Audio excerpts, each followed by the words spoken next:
A Dog of Flanders. Chapter 12. The Miracle. The snow was falling quickly and a sharp north wind was blowing. It was bitterly cold. It took Nello and Patrash a long time to reach the village, even though the way was so familiar. The bell in the old grey church was chiming 4 o'clock when Patrash suddenly paused. Something in the snow had caught his attention. He sniffed at something under the new fallen snow, scratched and whined. Then with his teeth he pulled out a small brown leather wallet and held it up to Nello.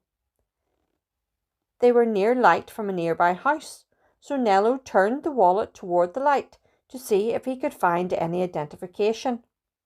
He did not have to look inside, however, because engraved on the outside in gold was the name B. Cogges. Nello could not help but notice that the wallet was stuffed with bills. He guessed there must be at least 2,000 francs. Finding the wallet was a shock that awakened all Nello's senses. Blood rushed to his face. His feet and hands tingled. Was this a miracle? Had God given him this money? Did Mr. Cogges even know he had lost it? More questions came, and the temptation to keep the wallet and the money crossed his mind. He was hungry and cold, and Patrash was too. They needed this provision. But would it be honest?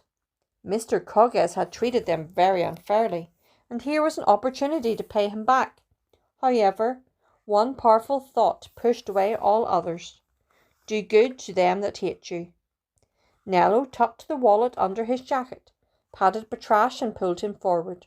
The dog looked up hopefully at Nello. He was only a dog, but he knew that wallets got food.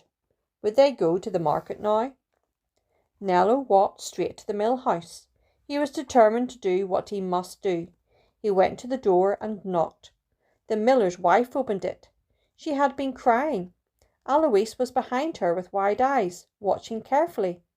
"Oh, it's you, Nello," Mrs. Cogges said kindly. "Go away before Mr. Cogges sees you here. We have trouble tonight.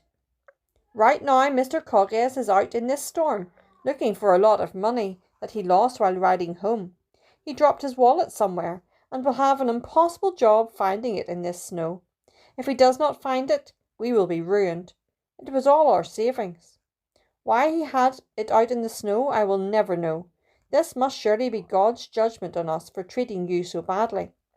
Nello stepped inside for a moment and put the wallet in her hand.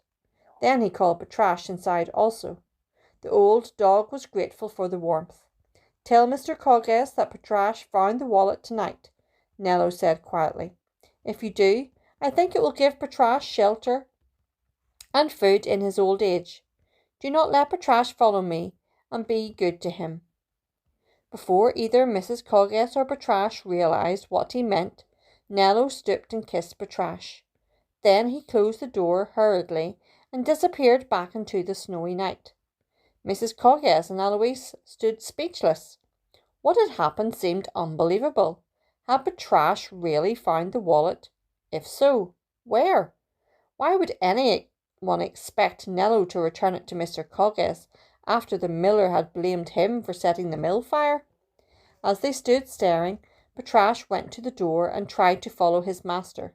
He barked, something he hardly ever did, and he ran against the door. The girl and her mother did not dare open it and let him out. Nello had made it clear he did not want Patrash to follow him. They tried everything to calm the animal down. They brought him a bowl of water and a piece of lean meat. They offered him everything they could think of that might be a treat for a dog. He was wet and shivering from being out in the cold and from fear. They tried to dry him off and get him to lie down by the fire, but he would not. He refused to be comforted or to be moved from the door where he stood whining.